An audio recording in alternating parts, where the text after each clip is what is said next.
Hi, I'm Amanda and you're watching The Reading and Writing Life. Today is my weekly wrap-up. This is only the second one that I've done, and last week's I thought was just too long, so I'm going to do my best to make this one shorter. So let's jump right into announcements. I am going to be doing a live stream, not on my channel, on Kate's channel, The Literary Apothecary, on Sunday the 27th. I will put a link down below to the live stream. If I can't find the link to the specific live stream, I will put a link to her channel down there, and you can go there and watch the live on Sunday. It's just gonna be reading sprints and that kind of stuff. Last week, I shared some book mail, and then I got more book mail. I mean, speaking of live streams, also last week, I did my very first live stream, still not on my channel. I'm not quite brave enough yet, but it was on Evie's channel from She Was Only Evie. And I will link her down below too. And we talked about there that it was my first time doing a live stream. And so she sent me a book from my wish list, and she just said, thanks for joining my live stream. It was a lot of fun. And I didn't know it was coming. It's Salem's Lot. And it's awesome. And right now, what's so funny is my little bookshelf up here that only has, I don't know, 20 books on it, is almost all Stephen King at this point, just because I've been trying to get all the Dark Tower series and the extra Dark Tower stuff, which I read Salem's Lot, and I really don't know how it ties in yet with the Dark Tower stuff, but I'm assuming that eventually I'm going to figure this out, how they all tie in together. Anyway, not the point. I was so excited to get book mail, and this was like my first surprise book mail. I mean, I knew that Kate was sending me my birthday present 2 weeks ago, and so that one I kind of knew was coming. This time a package was delivered, and I was like, what is this? And I was so surprised and so happy. Also, speaking of being happy and surprised, I got over 100 subscribers. I was so excited. I got 102 subscribers a couple of days ago, and I was showing my subscriber number to my husband, and so I pulled it up and we were looking at it, and I was like, look, I have 102 subscribers. And then one of my kids came in and I was like, look how many subscribers I have, and I refreshed it and it went back to 95. I was like, wait, how did I lose 7 subscribers in like 2 minutes? Like, it was so weird to me and sad. So I had 100 subscribers for like a day and a half, and then I didn't anymore. So now I'm sad. I am up, I think I'm at 96 or 97, and so we'll see. I'm still waiting. It's not July 1st yet. So on July 1st for the author catalog challenge, if I get to 100 subscribers, then I will pick 2 authors. If I don't, then I'm only picking 1. I have gotten a lot of authors. I think I'm at 50 authors that people have suggested so far. So if you have one, feel free to put it down below. I will be taking suggestions up until July 1st when I do the spin, and that's going to be next week. So keep putting it in there. I'm also on July 1st, I'm going to try to go live to do the spin. So it is my first time, and hopefully, I don't even care if anybody shows up. I just want to be able to know when I'm on camera and how it's working. So we'll see, and I hope that it works well. It's just gonna be a short live where I'm going to just come on. I'm going to spin my subscriber recommendation book, which if you have a book recommendation, leave that below. I have like 70 of those, 70 books that people have recommended.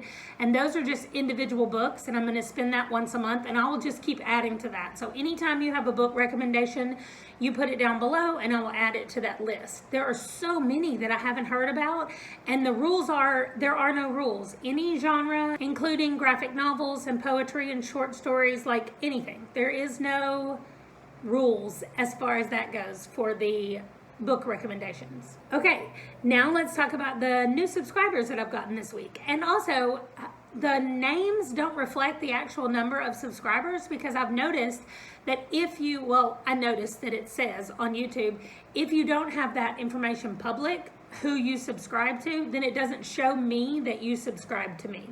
So if you know you subscribed like yesterday or the day before and I didn't say your name, then that means that you have it set to private, and there's some way that I can't find out who you are, who is subscribed. But These are the last ones. I have them written up here. I'm gonna look. She Was Only Evie, Moon Poem, William Dalglish, Kate R, Robbie N, and Mindy's Book Journey. So thank you very much for subscribing. It really does make a big difference. It makes me excited when I see that new people have joined in the conversation, and it gets me ready to make videos and to have more discussions about books and all that kind of stuff. So thank you. Okay, we're gonna jump right into the books that I've read in this week. Since my last check-in, I've read 11 books. So I have them divided by genre. So if you don't like whatever genre I'm talking about, feel free to skip ahead, okay? The first thing is nonfiction. I read 3 nonfiction books this month. I read March, book 1 and 2. I guess technically I read 4 if you count those as 2 separate books. But March, book 1, it's written by John Lewis. This starts when he's a little kid and about him growing up, and when this one ends when they're doing the lunch counter sit-ins, probably I think in 1960, maybe 1959. He lives in Tennessee, in Nashville. He's going to school there, going to college, and that's where this one ends. Book 2 picks up at exactly the same place, and it goes all the way, it goes through the bus boycotts. It goes through the Freedom Riders who got on the who got on the buses in DC and tried to ride them to New Orleans. And then it goes all the way through when they did the March on Washington and they all spoke at the Lincoln Memorial and Martin Luther King Jr. said his I Have a Dream speech. It goes all the way up to there. And then book 3, I'm assuming, will pick up right there and go forward. I have it on my list and I've already checked it out from my library, so I will be reading that this coming week. I also read The Soda Fountain. This was for a prompt in the readathon where I needed to have a food on the cover. It was also one of my NPR challenge books that came up for, I think it was 2016, maybe 2015 or 16, for the states we're in. It popped up. The first half of this is a history of the soda fountain. It was so interesting to me. Like, I guess I didn't realize that a lot of soda fountains are in drugstores or pharmacies. And when I started thinking about it, I was like, oh yeah, my pharmacy when I was growing up, I had a tiny little town, like 3,000 people lived there. And it had a little pharmacy, and it had a lunch counter there. And I didn't realize that that is what originally would have been the soda fountain. And then when I lived there in the 80s and 90s, it was just like you could get sandwiches, but you could also get some really good milkshakes. So it was just more that kind of stuff than it was a soda fountain, but it was there right next to the pharmacist, right next to the pharmacy stand. So I think that that is very interesting, talking about how they taught them to make sodas with literal cocaine in them because nobody knew what that was exactly.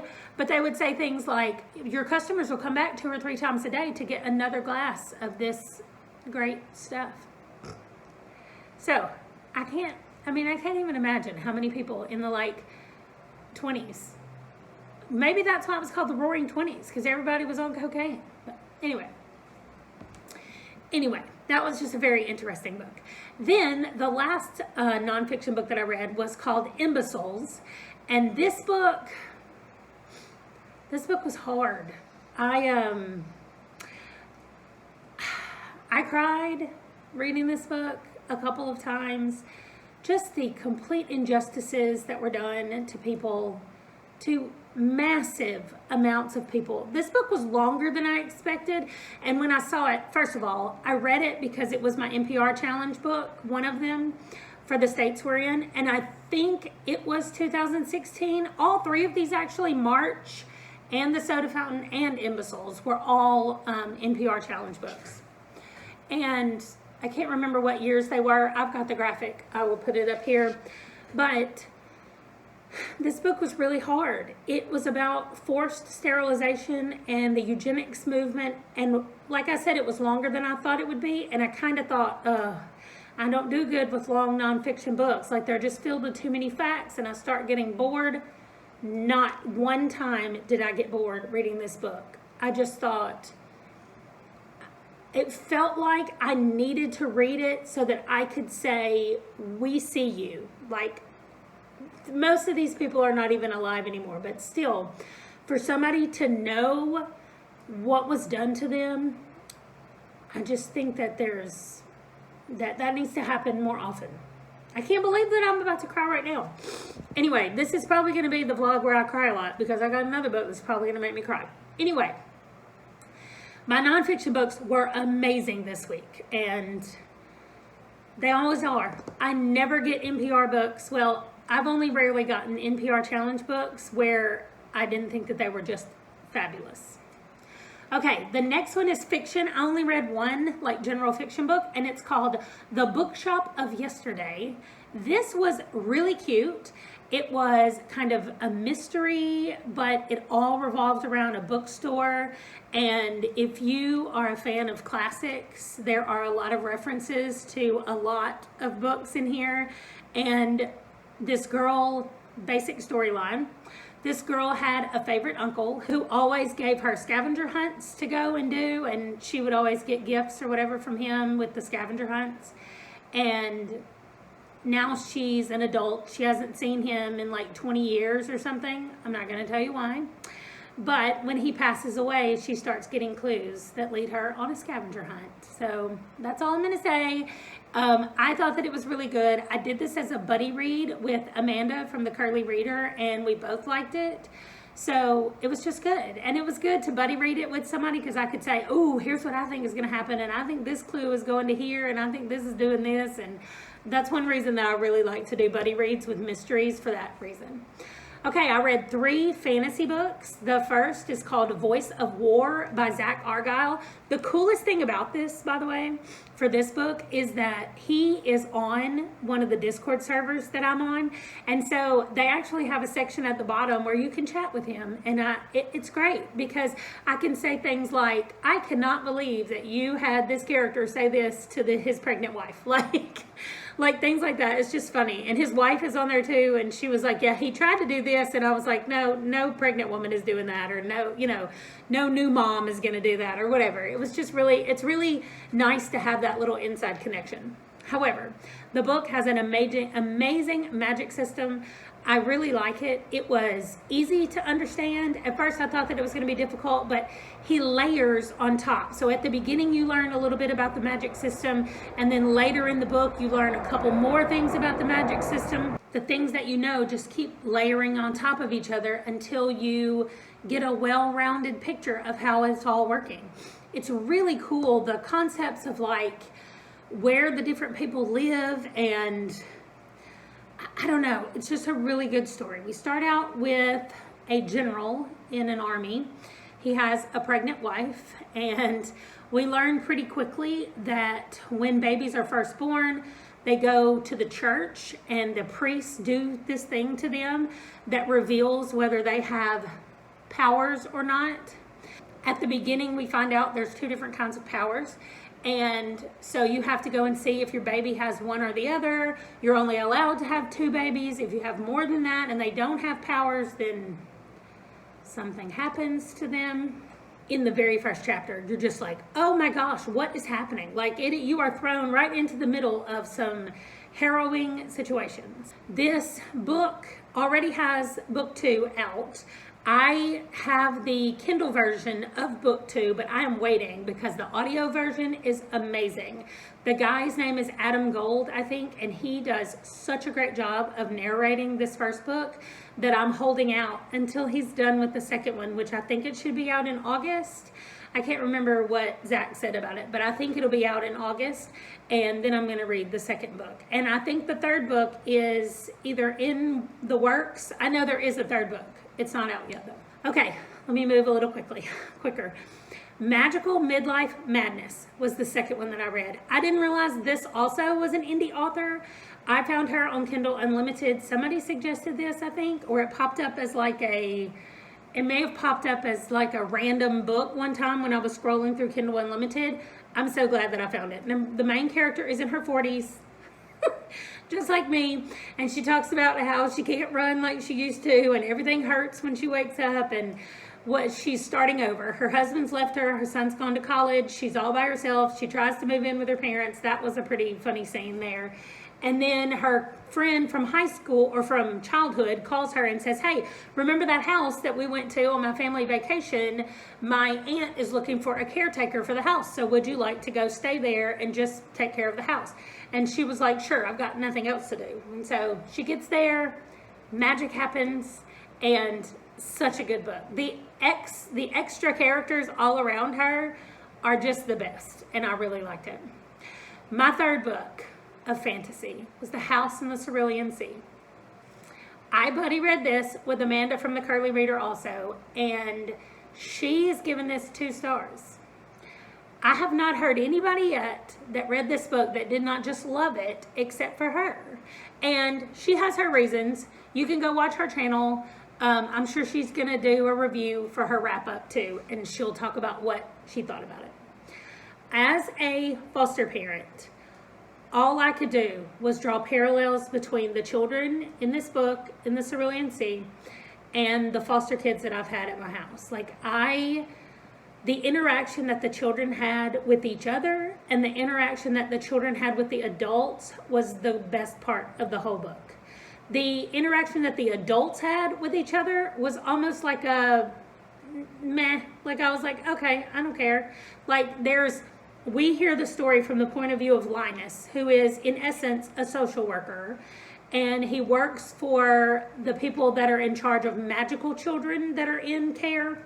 And there's a group of magical children that are so magical that they are in a different level of classification than regular magic children.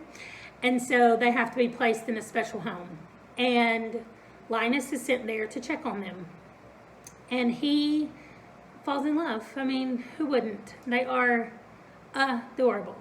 They are so, so cute. And I loved every interaction with the children. Now, it did take me almost 10 chapters before I felt like, okay, I like this book. I'm into it. But I wasn't from the very beginning. It did not hook me at the beginning. I had to get almost halfway in before I was like, okay, I see, and I like it. And I did. Ultimately, I did like it. I gave it 4 stars. I thought that it was a really good book. It was not like, oh, it's my favorite book, I love it so much, like I kept hearing from everybody. And part of that may have been the build-up that everybody else was doing around it, but the children were just the best. And they reminded me of all my children. I cried multiple times in this book. They reminded me of all the foster kids that we had, especially when they were there's one who has just been treated horribly, and he was like, everybody leaves. There's no point in being who I am or in showing who I am. There's no point in decorating this room that they've given me because I'm gonna have to leave or they're gonna leave. Everybody leaves. And that is just so many stories of children in foster care and children that we've had in our homes, and I loved it. That part of it. I loved it. Okay, finally, I read 4 romance novels. Now, what has happened now is that I have reached the end of my monthly TBR. So all the books that I wanted to read for the month, I have read. And so all I'm doing now is filling in with my old authors until the month is over. And then in July, I will start at the top of my July TBR. I have a new TBR system, and it'll be out on Monday. You can see my July TBR.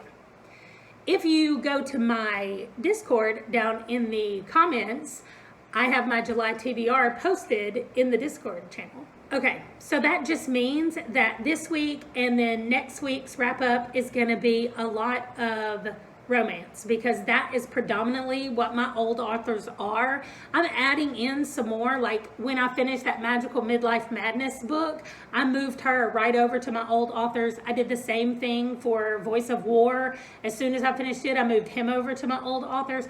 So eventually my old authors won't just be romance, but for right now, it's a lot of romance. So I'm just gonna quickly go over the ones that I finished. Most of them are part of series, so I really don't have a lot to say about them. But The Eskimo Slugger, Power Plays and Straight A's, Ravished River, and Protecting Caroline. I liked them all well enough for what they were, and it's nice to just get back to fun, fast romance, happily ever after books at the end of the month. It's almost like it's cleansing my palate to get ready to jump back into the fantasy and the horror, especially next month. I'm doing the Indie Accords Readathon, and my team is the horror thriller mystery team. So next month I'm going to be jumping into more horror than I've done before, and I'm already scared about it. Right now, what am I reading? I'm reading a couple more romances. I'm reading Jaunty's Christmas. I'm reading Depth of Field, Luring Lucy, No Limits. There's one more that I didn't write down that I have right now. Oh, Sin Undone on my on audio. And I'm still waiting. Wales, if you heard my announcement about the tournament that's happening, the soccer tournament or the European football tournament, Wales is still in it, and they have not played any new games, so I haven't had to be worried about reading any books. But they are playing Italy next, I'm pretty sure, and Italy has not lost any games, so I might be reading an Italian book. Anyway, that's it. That's all the announcements. That's everything that I am reading or have been reading. And we will see what happens over the next week and how many of my old authors I can get through before July 1st. So when I see you again, my wrap up will just be for the month of June. I'm not going to start on the July wrap up until July 1st. So I'll stop with everything that I finished in the month of June the next time I do a wrap up. And then the next week will include the beginning of July. So I think that's it. My best books of the week was the nonfiction ones. March, the books that I read, books 1 and 2, and Imbeciles. I'm putting those as a tie for the best books that I read this week. And I'm excited for what I'm reading this week. Thank you for watching. If you enjoyed this, please give it a like. I will see you back next Friday with everything I read up to the end of June. Thanks for watching. Bye.